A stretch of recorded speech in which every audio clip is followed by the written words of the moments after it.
Here we go, people. It's Invisible Walls, episode 177 on GameTrailers.com. We are the lonely ones left here in Los Angeles while our comrades go to the land of the rising sun to cover Tokyo Game Show. Are you guys jealous? No, I think we did. We got a better deal. I mean, it's been a lovely week in Los Angeles. The weather's been really nice, and Gears arrived, and there's been some fun games to play, and you look at what's been going on in Tokyo Game Show, and it doesn't matter how good or bad the show is. Going to Tokyo, going to Tokyo is an awesome place to visit. Have you been to Tokyo? I have. I have had the pleasure of spending 3 weeks in Tokyo a couple of years ago, and it's a beautiful city. Love it. I would rather go back not when half the games industry's there. Anyway, we are trapped here in LA. The good news is, thanks to the wonders of the interwebs, we have been able to follow and monitor all the stuff going on over there. Actually, I woke up this morning and I had a message from Ryan saying that yesterday during Tokyo Game Show there was an earthquake. Wow. And then everyone's phones started going off in unison. Like literally it sounded like an alarm inside the building because everyone's phones have this same alarm. And then people started scurrying to the exits for safety. It ended up being a 4-point something, which isn't that bad, but I think it's still scared to live in hell out of Ryan Stevens, which I don't think is all that difficult in the first place. So we do have a lot to talk about. There's been a lot of news breaking at Tokyo Game Show, despite the fact that maybe not a lot of games were debuted. There's a lot to talk about on the Nintendo and Sony front, definitely. And folks, here it is, Gears of War 3. We're going to be talking about it at length on this show. You already kind of heard from everyone, but I'm going to introduce them anyway. Brooks Huber running audio for us today. Yeah, and I got that echoey effect. This is fun. Let's make that happen. Don't worry, everything's going fine, but when you're doing the headphones and audio, whatever. You can fight through, Brooks. I'm going to make it happen. Yeah. And you already heard from Marcus? Yes, I am here, and no FPSs this week. We had a little bit of grief last week after the Call of Duty episode, but ironically, people bitch about us putting Call of Duty on, but it was our biggest viewed episode in several months. Yeah. Go figure. Well, I don't think it was a big surprise to us. Mike Damiani is on the show today. Hey, y'all. And Daniel Bloodworth, fresh off his review of Gears 3, is here to talk to you about it. Yeah, and it's been like a month since I've been on the show. Yeah, it has been a while. So you've been traveling. Yeah, I was in Germany for 2 weeks, and then you went San Francisco last week. You went to Gamescom, and then you stayed there for a little bit of a vacation, and then you went up north, and so you're finally here. Welcome back to the show. We got a lot to talk about. Let's get straight to it.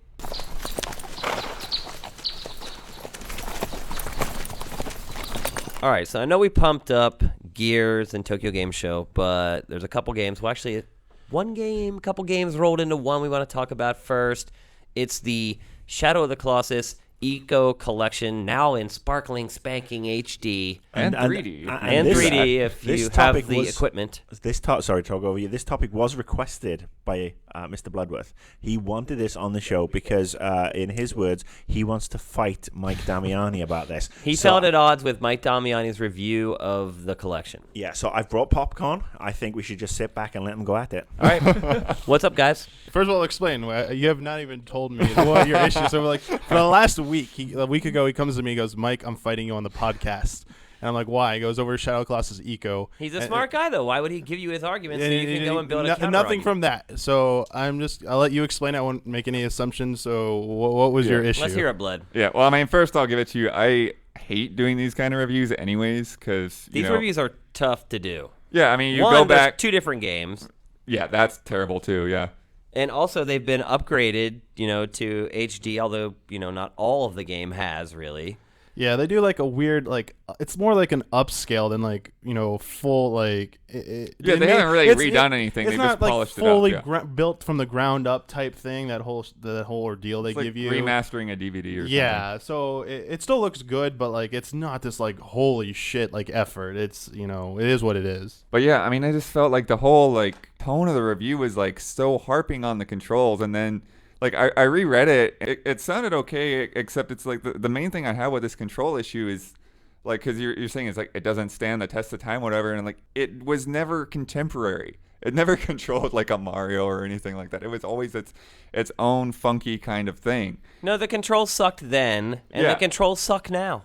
Yeah, let him finish. Basically, though. But I mean, yeah, that's what it comes down to. So it's if the controls should he not point weren't, that out? That the controls still suck? But if they weren't an issue for people back then, they should have been an issue for people back then. Yeah, I should stay out of this, but I'll let you guys go at it. But I'm just. Let me just say, Daniel, not so much Eco, more Shadow of the Colossus. Let me just say that, like, my memory of those games before I played them, especially with Shadow of the Colossus, is that I remember some iffy things with the controls, but like it still felt good to play, and I just had this really good memory of playing Shadow of the Colossus when it first came out. When I was playing through it again and playing through Eco, which Eco was the first time I'd ever played through Eco. I had never touched Eco before this. The playing Shadow of the Colossus, like the controls, it just didn't feel as good as I remembered it. I just had more issue with it this time around, and I think that the fact that the first time I played it, I was just so amazed by the game, like. The fact that the controls worked, I was like, you know what, this is just an amazing game. You know, these controls, whatever, they work. They're not trying to be like, you know, as you said, modern controls refined. It doesn't handle like with precision and stuff. It's a little bit more loose feeling, floaty feeling. But this time around, it's really got on it just bugged me. I was like, this is ruining to a degree this like immersion. This game is all about immersion to me. Well, that's funny because to me, it actually lent itself to that. The struggle of the controls was like the struggle of fighting this creature. Well, for me, you know, like, and like having to climb that, and it's like, you know, knowing what to do is one thing, and then actually accomplishing it, it's like, you know, it lends to that sense of being able to take it down. I get to a degree that it's supposed to be difficult to like scale these giant things, and to me, the difficulty is figuring out how to get up there. And once you do, it is like it's difficult to do, even though you know how to do it. It's still difficult to execute. But the problem is, like, it's not the meter, the grip meter. Everyone's like thought I was complaining about the grip meter. It has nothing to do with that. I like that mechanic actually, but I keep hearing this excuse from people who disagree with the review that they're trying to explain the controls are as they are because it's the role playing of the game. That the Wanderer isn't some like super like extraordinary hero. He's skilled with a bow and arrow. That's why his accuracy at the bow and arrow is great, but he's not a swordsman. That's why the sword skills with him are terrible. And I was like, I never had any problem with the sword. It was just how he moves. It's how he physically moves and how he jumps. Yeah, the animation has a lot to do with that, I think. The horse. See, the horse. And the other thing, the horse, okay. When you're going in tight spaces, I learned to just let go of the analog stick, and it does auto steer. Like it does, like have a little bit of smart AI to it. When you're in open fields, there are just sometimes where you just nudge the analog stick, and it just is like veers to the left or right. I mean, you get used to it, but it's just like so like it's not refined enough to me. Just like oversteers, like everything is just like over exaggerated at times, and then at other times you don't have like this. There's no finesse to it, and I get the argument. That's the game. That to some people that's it. It's not supposed to be finesse. Everything else about that game I loved. And that, but see, that's the thing that's to me is strange because okay, it's like the controls. Okay, they're a little bit of an issue or whatever, but to knock down the entire gameplay score when you say all this other amazing stuff about it, and again, it's like if we don't think this is such an incredible game, then why are we looking forward to The Last Guardian so much? There's a reason that's there. And I'm not looking forward to The Last Guardian because of the controls in Shadow of the Colossus. No, that's what I'm saying, though, is like the controls are not what you remember about Shadow of the Colossus as much. It's that whole, the rest of the gameplay mechanics, what you're doing in that game. That stuff can be great and stuff, and like the experience you can say is like of like nothing you've seen before. But my philosophy has always been like a game is the whole thing, everything, every component mixed up. A game can't be perfect or near perfect if like for me the controls, one of the crucial elements. You play a game, you don't watch a game. If the controls are that like have that many issues and flaws with it, it's going to get a lower score with me, and that's why it took off a chunk. More so, I know we've been talking more about Shadow of the Colossus, but honestly, it was Eco's controls that like drove me more insane. To be fair, I don't like giving out numbers, but like Eco dragged the score down more than Shadow of the Colossus. If it was just Shadow of the Colossus, it would have probably been a higher score. That's ding, where ding, a lot ding. of All right, I think you guys have both run out of steam. All right, the three of us who were not a part of that debate, we're going to be like judges at a UFC fight. Marcus, who do you think won the debate and why? I gotta say, and first of all, put my hand up. I've played neither game. I wasn't a journalist when they first came out, and I had really no interest in the game, in either of them. But I gotta say, I'm siding with Mike here because you can have all the gameplay conventions in the world. I mean, it's like having a beautiful car, but if you have this amazing car and it can't fucking steer straight, or you have to bend double to change the gears or whatever, it becomes totally null and void because I know I wouldn't have the persistence to try and battle through those crappy controls to try and sample some of this amazing gameplay. I'd throw it away. Brooks. I haven't played Ico yet. Shadow of the Colossus still has a soft spot in my heart. I'm looking forward to replaying that. I never had an issue with the controls. I don't see Yeah, that's that. the thing. Is like to me, I feel Yeah, like no, you had your chance. Shane? Mike, hands down. I'm right there with you. You can't make excuses for games. It's like either the controls work great or they don't. And if they don't work great, then you got to call it out. I mean, what if there are some people out there who can't get past dodgy controls, like Marcus? Some people are a little more tolerant of stuff like that than other people. Apparently, you are, Blood. You were more than willing to look past the controls to get to the stuff that you liked.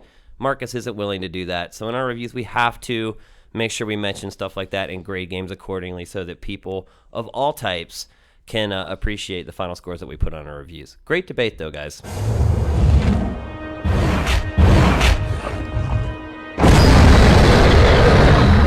Tokyo Game Show. Here we go. Now, I think the biggest announcements have happened at that show before the show actually started. So Nintendo had a press conference for Japanese press only. We were not invited. We even reached out to them. They're like, no, you're not allowed to go. there are a lot of guys that knew Japanese that couldn't get in. So. Yeah, I mean, the good news is they streamed the whole thing. The stream looked pretty good, so I feel like we were kind of there anyway. Well, the thing about Nintendo at TGS is usually they don't go. So the fact that they did this press conference before Tokyo Game Show is a big deal. Number two, they're catching a lot of flack from me, from pretty much everyone at this point. Everyone's wondering if the 3DS is going to be viable going forward. Rumors about a redesign of the 3DS. And what do? They just show a megaton of games for the 3DS. So they have the press conference, which lasted, about an hour? Yeah. And then they just start this roll of trailers that lasted like an hour, even an hour longer than the press conference. It just went on and on and on. And they had like these, first of all, their production values for those things are horrible. Dude, that Animal Crossing stuff that they did, I felt so bad for the They were in the developers. corner of a break room. It was Oh, hilarious. yeah. They put like a plant on So the table to boring. make it seem okay. But they showed a ton of games. Now, the big announcement for Japan, Monster Hunter 4 coming, did they say exclusively to the 3DS? No, they didn't No. say exclusive, and that's probably why the stock dipped, because the analysts didn't believe that's going to stay on 3DS. Which I don't believe it either. They've made way too much money off the PSP with that franchise to And just the lock port it for off. Try is coming by the end of the year there, so that's gonna hold them over and get some momentum as Vita comes out. A new Tekken game. that Yeah, had a I played that at really- Gamescom. Oh, it was at Gamescom. Yeah, they actually are doing 60 frames per second in 3D. That's Really? pretty impressive for that system. 3D. The Yeah. trailer for that was a little goofy. Oh, that was Oh, hilarious. Harada I love that. crash. I Having didn't talked pre- to both of those guys, it's a lot easier to appreciate, but yeah. I don't know. I spoke to both of them too. I just didn't find it funny, but I'm sure the fans maybe found it interesting. But what were some of the other big game announcements? They showed a ton They of showed Mario. Fatal Frame with Well, AR cards. That yeah. was interesting. Well, it's funny that they started it off, not announcements, but it was supposed to be a 3DS press conference. They start off with Zelda. Yeah. They show off Skyward Sword, and I was like, well, maybe this was a trick or something, you know. And show off they did. I was just talking to Mike yesterday that up until I started watching the videos from this press conference, my interest in Skyward Sword was, I wouldn't say it was low, but it was low compared to most Zelda games. And now that I've watched the demonstrations and the trailers they put out for that game at TGS, my anticipation for that game is like through the frickin' roof. Yeah, They yours say- and everybody's. It I just can't seems to think have of another game exploded. I'm more excited for at this point. It looks like Nintendo actually is showing that they actually care about Zelda now, because, as you said, I don't think it was just you. I think a lot of people, even anyone who claims to be a hardcore fan, would admit that Nintendo was kind of letting this game fly under the radar for a Yeah. long time, and all of a sudden, boom, blitz. Boom is right. And you could see, because on like Walmart and other sites, like the pre-orders for it just like followed the press conference. You know, it just like went up. I think that's And- going to be the only game I pre-order this holiday season. I was just saying that yesterday. No, they're saying that this is going to be, was it 80 to 100 hours of They gameplay? I'm always, saying? Yeah. they 50 to always, 100. they always say that Yeah. thing. The game, 40 it- to 100. This is a game that really varies, big difference, anywhere from 30 to hundreds of hours, depending on who you are. So that number on this game is. But I mean, like, they're is talking bold. about for a first playthrough, right? Right. You know, Even- yeah, and even Twilight plus- Princess was already around the 50 mark, which They was said- pretty I don't know if big. it took me that long. I think I finished that in like 35 or something like that. They always say like it's around 40, 50 hours minimum to 100 plus hours. It's a typical thing, but the one thing that they were saying a lot, actually came out of the Nintendo of America Twitter feed during TGS, is that there's 100 plus minutes of cutscenes coming from a company and It developers. doesn't do cutscenes. It's like, hey, we don't care about story that much game. Oh, there's 100 plus minutes of cutscenes in this Zelda game, the most ever. They confirmed there's like a new game plus mode, the boss rush, and then they showed off a trailer about the upgrade system, which Yeah. is probably the newest thing they've shown about little controversial, Zelda. I think, because and again, I was talking to you about this yesterday. The way I feel about Zelda is it's kind of a perfect compromise between a typical action adventure and an RPG for me, because I'm not a huge RPG player. And sort of upgrading your weapons in such a way kind of starts having it stray off in that territory towards a more traditional RPG. So it'll be interesting to see how they work that system into the game. So let's keep going. There's a lot to talk about. No 3DS redesign. What we did get is this funky cradle that they're selling for $20. I guess you essentially snap the 3DS into it. It gives you another analog slider. Yeah. And it takes like a AAA battery to power, or it's a single AAA battery. A single AAA battery, and then it adds. It replaces, I believe, the R1, one of the shoulder buttons. It replaces, and then it adds 2 more. So you could have a total of 4 shoulder buttons now. And if you actually see the photos from the side and stuff, the grooves, it suspiciously looks like the Wii U like grooves and stuff. Yeah. So maybe they're getting this thing geared ready to be another Wii U controller. And maybe that's a hint at what the redesign is going to look like as well. Because it's going to happen. I hope it doesn't look like that, because the one problem with this thing that people are complaining about, it's so bulky now. It's no longer portable. Yeah. You can't put that in your pocket. You can't take that around with you. Unless even the separate cradle thing, that's not going to fit anywhere. It's something cargo shorts. They need to, hopefully they are smart with the redesign. But like the only good thing about it is they're playing catch up. They're putting on the features that it should have had in the first place. And it just, points out more that Nintendo probably didn't know what they were doing at first. Screwed up. The 3DS is just rushed out, period. Yeah. But it's good that at least they're doing it and having it ready so soon. So games like Monster Hunter, which you really need that second analog pad, will be there. And they said other games will use it. Like Kingdom Hearts will use it. Metal Gear will use it. So we'll see. It's nice they have it, but the way they've integrated it so far is ugly. Surprised they didn't show the Wii U to Japan? No, because they billed it as a 3DS press conference. But they showed Zelda. I think it was because Zelda is like coming out so soon, they had to do something with it. It was the exception. I'm going to shift gears and talk about Sony at Tokyo Game Show. So, yeah. And that's not a whole lot to that's talk Mike about. D snoring, not me. Yeah. So they took our guys. It was supposed to be on like a 40-minute trip on a boat. It ended up lasting 2 hours, I was told. Was that last night? Yeah. I heard about the Vita boat. Yeah, apparently it did not go as planned. Apparently the system isn't really going as planned either, because they announced the battery life specs. Oh, boy. Yeah, well, the battery life specs are about the same as the 3DS, right, except it charged faster. But then they say the reason that to get that lifespan, you have to keep the screen at default, turn off all the wireless functions, and turn off Bluetooth, turn off the speakers. Basically, you have to have the system turned off. Yeah, and you've got to play it in bright sunlight, and you're not allowed to have anything plugged in. You can't have any games in the system or anything at all. But you can look at the box. And you can't even look at the system; it drains the battery. Apparently. Well, the other thing that really, really bugs me is that they're going away from memory sticks. And no, this is the killer, man. Oh, Like the battery life. I think we've already been kind of buttered up by the 3DS. And truth be told, it's still better than the 3DS because the 3DS charges 1-to-1. At least the battery on the Vita charges faster than it and you leaks see out. they're selling charge kits. You buy a charge kit and then you just do it on the road. But the memory, man. And it's not that they're like, we're not giving you any memory with the system. It's the pricing of the memory. And it's proprietary. Right. Yeah, it's not useful in anything else. You can't use anything you have already. Yeah, you can't use the memory sticks that we all bought into for the PSP. See, at least the 3DS you can use an SD card anywhere, of any choosing. On anything. In fact, I think toasters have SD card slots in them at this point. But this is proprietary, new memory, and what was it? 32 gigs is like $100 and some. Is that right? I can't remember. I can't remember what the pricing was overpriced. The pricing was even compared to Best Buy prices. I mean, never mind going like online 2 gigs and was looking on 20, Amazon. 25, something like that. Yeah, 2 gigs for like $25 or $30.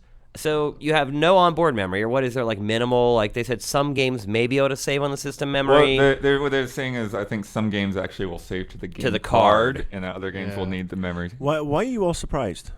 Can I just throw out UMD? Can I throw out mini disc? Because they already have a more memory format, maybe. No, can I just throw out that when it comes to these sort of things, Sony have their head so far up their own ass. Yeah, but they memory breast sticks, muscle you shit. can use with them in their memory cameras sticks, already. Like, I bought memory sticks. My wife uses them in Vio her digital laptops use camera, them. and her Vio laptop uses it. I mean, My PC tower has a slot for it. We just had this same conversation almost about Nintendo in the first half of this segment. These two companies, and people will say I'm being racist or stereotypical, they have this. The two Japanese companies have this fucking arrogance that they can, force people to buy this brand new stuff and then fuck them over 2 years down the line. It's not an arrogance; it's a tactic. It's fucking ridiculous. I mean, Apple is starting to go the same way over here, which Apple does all of that crap. Yeah, For instance, if you want to record footage off your iPad, you have to buy this proprietary thing that costs like $50. I mean, it's the same bullshit. I have an iPad 1, thank you. I wouldn't buy an iPad 2, but I mean, it is exactly the same situation, and it takes the piss. They need to start, realizing that we're in a recession. Gamers don't have a shitload of money, and if it comes to buying something that has a memory card system that works with the old stuff or whatever, they will say, "Fuck you, Vita. We're not interested. You have a crappy battery life. You're basically taking the piss." Well, I think we can see now why the Vita's price is what it is. That's why we were completely blown away. I think whenever I predicted the price, I was like, "Oh, it's going to be like $320, $340," and it came in at like $299, $249, $249 for the Wi-Fi only, $299 for the 3G Wi-Fi. Right, and I was totally blown away by the price, and now I see why. Because if they'd actually paid to put the memory inside the machine, it would have come in at what our estimates were. So, what's the better situation, though? I mean, spend less for the system, be able to play some games and save them to the cart, or buy an iPhone and pay less for the system, or pay more for the system, have that on system storage. Yeah, I mean, I guess having it cheaper is always going to be better, but it's kind of a pain. But not when everything's proprietary though. I would take the cheaper if they cut out everything. If I could buy my own memory card from anywhere, like gouging us on the cost of the cards. But right? I mean, this is one issue. My biggest issue from what I saw from TGS so far, just from the press conference, is that so many of the games they mentioned there are gonna be on PS3 and on Vita. And so I'm like, point, right? Why the hell am I going to buy a Vita when I can play this on my PS3? And yes, there'll be plenty of people, I can play it on the go and stuff. For 3 hours. It's provided the screen's have turned fun off. playing it for 3 hours. And if you're a mobile person like that, traveling around all the time, that's great. But that's not where I'm going to be playing. If I can play it on a bigger screen and, enjoy it from the comfort of my home, I'm going to be playing Metal Gear Solid 2, 3 HD, the HD collection, Zone of Enders HD collection, all those HD collections they announced that are going to be on Vita too. I'm playing those on PS3. I'm not playing them on Vita. The thing is, what they should do and what they will probably never do or want to do is, if they're going to do that kind of thing, have the PS3 game basically include the Vita download, right? Like digital copy, like a Blu-ray does. One thing I will guarantee you is that there will be no Vita units on sale by themselves when this launches over here, and the minimum you'll have to pay is probably about $500 for a GameStop or Walmart or Best Buy bundle, because they'll bundle in. Yes, you need a memory stick. Yes, you're gonna have this shitty one particular. You'll definitely be able to get it without that stuff. But yeah, I don't think so. They'll be pushing I think there's gonna. Well, that's the other thing we forgot to mention here, is that they announced the launch date in Japan. It's December 17th. 17th, is that right? Yes. No U.S. date yet, though, right? Nope. Right. This next year. Uncharted's a launch game. There's 26 games at launch. Well, now 26 games, you can use that loosely because some of those are just apps. Like the Nico Doga is not a game. Right. So it's 26 games / feature. If you include Face Raiders or whatever from 3DS as a game, or not Face, but the video playback. That's not a game. So there's 26 unique applications. Everyone loves Twitter, that term. Foursquare, Facebook. And then of those, Uncharted's probably the strongest one they've got going. And I don't know how well it's going to do for them over there, though. But all right, so let's go around the horn. I want you guys to both talk about both the 3DS and the Vita and say whether your interest in each of those systems has gone up or down based upon his TGS showing. Marcus, go. I'm not really excited by the games that, to be fair, Monster Hunter, Animal Crossing, they're not really my cup of tea. And the prospect of shelling out $20 for an ashtray with a clitoris attached doesn't really strike me as a lot of fun anyway. The Vita, it's funny, I was really liking it at E3. I got to play it, and every time Sony opens their mouth now, I just get less and less enthused, and I'm beginning to really just get over this whole handheld gaming thing and just stick with my consoles, and if I want to play a game when I go out, I'll just use my iPhone. Mike? I'm glad for 3DS they announced a lot of games. A lot of them we already knew about, though, so at least the software is finally gonna be here, which that gets me excited. I'm gonna have stuff to finally play on it. The analogs, I want to do analog. I just don't like their solution right now, but I'll take it. It's only going to be like what, $10-15 here probably. Through Vita, I learned my lesson with 3DS. I have no interest in getting that at launch. I'm going to wait for them to do a redesign or something. And just the games they showed, like nothing intrigued me enough or like wanted me to screamed, you got to buy this at launch. You got to buy this in the first few months. Okay, Bloodworth. Yeah, I'd say with 3DS, it makes me more confident because, you know, there's a lot of stuff in there that even though it doesn't appeal to me, I think it's going to really give them strength in the Japanese market, especially with how big Monster Hunter is over there. And that just, you know, at least that means that there will be some momentum happening for the system, and it makes me look forward to what will be coming out. The Vita, yeah, some of this hardware stuff is kind of disappointing. Yeah, none of the games that they talked about really, you know, spoke to me, you know, as far as new game announcements. So maybe a slight dampering there, but I think I'll probably still get it. I think my enthusiasm for the 3DS probably still is right where it was. I didn't see a lot of games that they announced that I really care that much about, but I would agree with Bloodworth that just Monster Hunter alone buoys that system in Japan, and ultimately that's going to get other developers to make games for it, and those are going to trickle down to the US, so I think it's going to bode well for the 3DS. It's very discouraging for me to see that snap-on piece of crap that they're trying to ask you to buy. It just lets me know that my 3DS that I bought is going to be obsolete in a couple months or 6 months or whatever. I'm going to have to sell it, get another one. That pisses me off. The Vita, pretty much what I expected. I didn't expect the battery to last too long. I'm not surprised Sony's using proprietary media. They do it all the time. I'd agree with you that, you know, there's some issues there with why would I play this game on a small screen when I can play it on my big screen at home. There's a lot of people who don't play games at home and do travel a lot, and I think it'll work for them.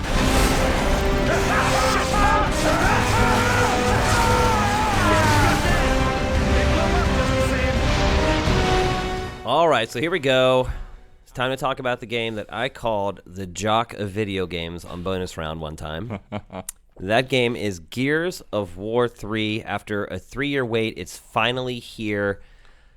Bloodworth played it for review. I am about halfway through the campaign right now. I had played a lot of multiplayer in the beta. Mike, have you played it at all? I played a bit at San Diego Comic-Con. I played part of the single-player campaign, multiplayer, and Horde mode. So that was a few hours. So not probably the least of anyone here. What about you, Marcus? I looked at the box. It's really cool. He just got his this morning. No, my copy actually arrived this morning, so that's something I'm going to play. But I actually stayed away from all the trailers and the betas and everything. I liked Gears 1, okay. I really like Gears 2, so it'll be interesting to see. So what do you think, Blood? Yeah, well, I think obviously we know what you think. You gave it a... There's Brooks here. Yeah. You didn't ask Brooks' opinion? Did he play the game? Do I not exist? Have you played it, Brooks? I've played the beast mode and I've played multiplayer at this point, but I'm a big Gears of War fan, so I've been looking forward to the campaign and keeping away from spoilers. So go. Yeah. No, I think it's funny because like you see this comment, so like you shouldn't give this game to a Gears of War fanboy, and I'm like, man, I could not have cared less about it. Dude, I don't think there is a single Gears of War fanboy on this entire staff. That guy right there, Brooks. I don't know about that. I wouldn't say he's a full-on fanboy. I mean, he likes Yeah. the franchise, but he's not like I enjoy it. He's not like you with driving, or you Rohan with Call of Duty, or Shane with American football. But no, I even after playing all the multiplayer stuff and going into the campaign, I really wasn't hyped or excited about it or anything. It was like, okay, let's get this done. And I thought it was a really great campaign. I thought it was a really great way to end this trilogy, and I thought they stepped it up in a lot of different ways. And it's just, it's one of those games, because it's funny because I'm like Marcus, where a lot of times where like these like straightforward linear games don't really do a lot for me, but it's done so well and has so many great big moments throughout, and they take the time to, I feel like they cement you in the world a lot better than the past two games did.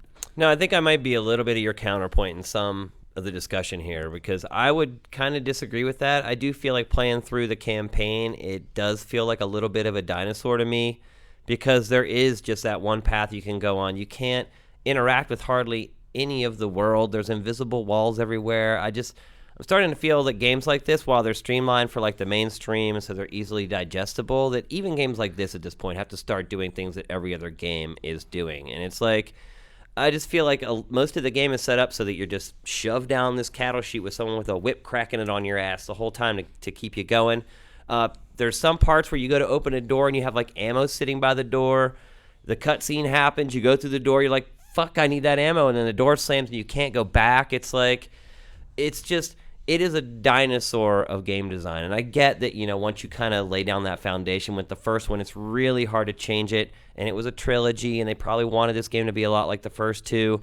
But I feel like my patience is starting to wear thin for that franchise, so maybe it's working out well that this is the last one. Well, you look at the first one. The first one was pretty damn innovative. Right. Like I said, it wasn't my favorite. And then the second one really refined and built on that, in my opinion.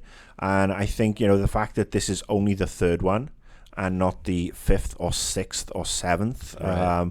That has a lot to be said for it. I think they had a good opportunity at a couple points to really do something cool, but then they kind of go overboard.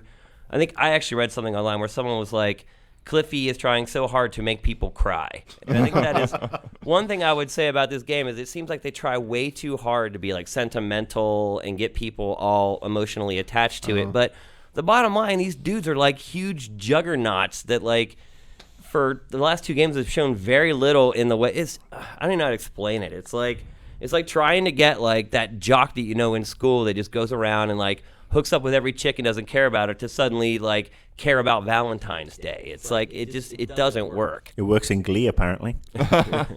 Which I have never watched. What do you think about that, Blood? Do you disagree? I understand what you're saying. But I mean that's the way I felt about those characters, and I feel like this game did a much better job of cementing me into their world and making me feel a little bit more like they're real people. And again, there's like this whole world, like it feels like a cohesive place to me. Like you have those other people out there, the civilians that just hate them.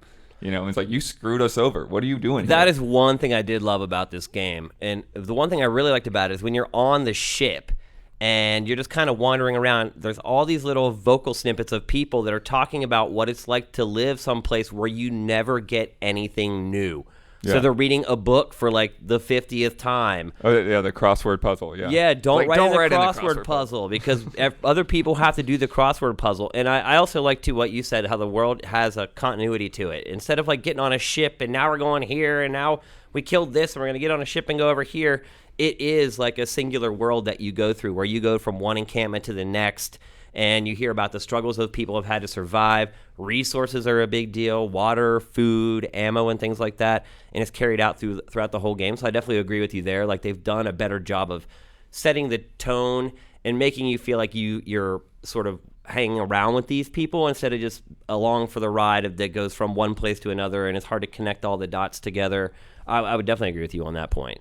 Yeah, and I just think too, like, there's just so many like really just cool moments, and I'm not sure about where you're at. I mean, you say halfway, but I don't know if you've done. Have you done the I'm blimps halfway yet? through the third Don't act. forget spoilers. We're not allowed to give away spoilers. Yeah. I'm keeping that well in mind. But yeah, you did the blimps. I did, yeah. Yeah, that was one of my favorite parts there. And I think you're coming up on another really cool. It's like a short scene, but it's really fun to play through. I think when you get to the last area, it's pretty different than anything Gears has done Good. as far as environments. That's good to hear. So how does it stack up? I mean, of the three, you've played all three. I definitely think it's the best Gears game because I didn't care about the other two. So Okay, that's interesting. I mean, I would agree too that it's the best campaign of the three Gears campaigns. It's the same damn thing. It's like you run into a room, the enemies flood out, you hide behind a piece of cover, and you pop out and you shoot them with your weapons. yeah, I feel like there's more dodging this time though, and that's something I kind of appreciate. Like I know you hate the gunkers, but I actually like the gunkers. Yeah. And the also the guys with the diggers. The enemy design I love. I love using the digger as a weapon. It's a ton of fun. The enemy design is awesome. The sounds of the enemies in this game are incredible. Like, I don't know how you create a sound from something that doesn't exist, but their sound guys are freaking amazing. Like those blimps, for instance, the sound that those things made as they were like breathing in and expirating to keep the blimp afloat. It's awesome. And so I was really impressed with that. The pacing is amazing. Like, it does really just keep going. It's like nonstop once it starts. There's very little downtime. It's a lot of fun, but like I said, it is very much Gears. You come into a room, the enemies flood in, you take cover, you kill them all. Maybe another creature comes out, you kill that, you move on. most of the big set pieces are always behind a turret, which is kind of what they always fall back on in that series.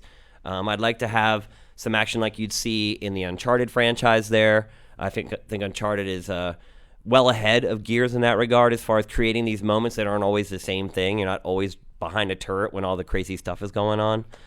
All right, so we talked about single player a good bit. Let's move on to co-op and multiplayer. Obviously, you can play the campaign with 4 people online. How does that all work out? Yeah, so you can either play through it the same as if you're just playing through it again. And there's also added an arcade mode, which is really fun because then it becomes more competitive. So higher value targets, like if an enemy takes longer to take down, you're going to get more points for them. The longer your guys stay up, you're going to get multiplayers and things like that. And also, now, how do items work? That's probably my biggest beef with the whole game is I think it may be because of the leaderboards or whatever, but like you literally will come across like an ammo stash, pile on all the stuff you want, go through a door, and then end of the chapter, come into the next chapter, and you're back to your character's default weapons. Now, is it a race to get ammo? So if you're the first person to grab the ammo, does it disappear for everybody else? Or it does, but there's you can actually share ammo. We didn't really do it that much, but and then the other thing that's cool is that because you're playing with friends, they can show you like the little Easter eggs, right. And if they pick up a collectible, everybody gets it if they haven't gotten it yet. So it kind of helps you along to getting some of the higher level unlockables because there's some funny things that I haven't got to see yet, like the laugh track. Now, Horde Mode 2.0, pretty drastic upgrade from the first Horde Mode, which has been copied mercilessly by every other game in the world since then. There's actually almost like a tower defense element to it now where you can set up turrets and you can set up defensive barriers and things like that. Pretty much changes the whole thing pretty drastically, right? Yeah, you get money for kills, and then you can use that to buy new guns, or you can use it to set up fences or turrets or decoys, and then as you spend more money on those things, then you can get higher level ones. So your fence will turn. You get a spike strip that turns into like a barbed wire fence. It turns into like a laser fence. And then I think decoys turn into sentry turrets, stuff like that. Bosses mixed in too. Yeah, bosses every 10th wave. So I think it took us like 8 or 9 waves to like get through a boss round because it was just so hard, and they would change it up every time. And so and things like I'm not sure how you're supposed to kill a berserker without the Hammer of Dawn. Yeah, that's pretty tough.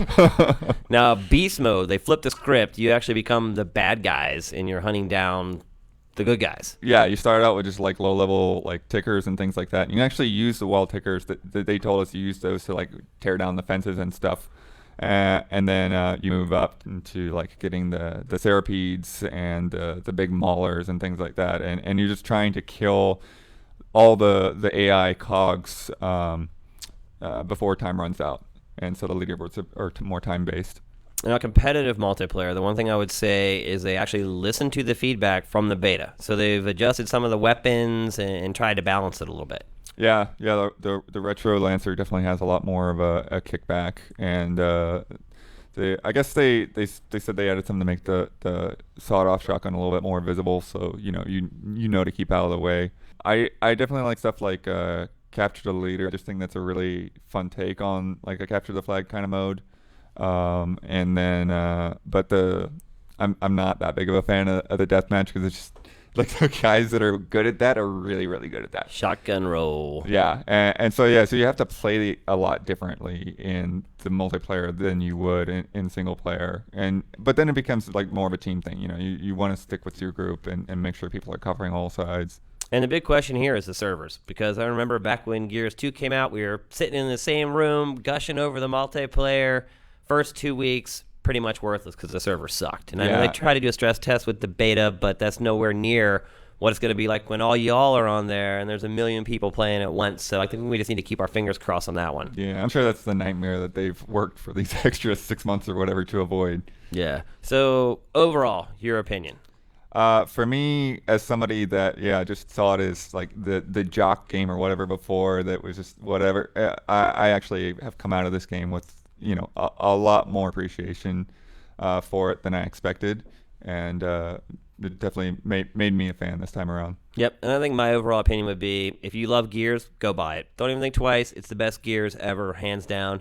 If you didn't like it in the past, or you're hoping that they change the game or evolve it in some way, Really, the only big changes are in multiplayer. I would stay away. But overall, high-quality game that I think most people will be able to enjoy. Oh, that's nasty! All right, that's it. 177 in the books. One of our better shows in recent memory, I would say. Lots of good stuff to talk about. Lots of good games to talk about. Gears of War 3. When do you guys think we're going to see another Gears?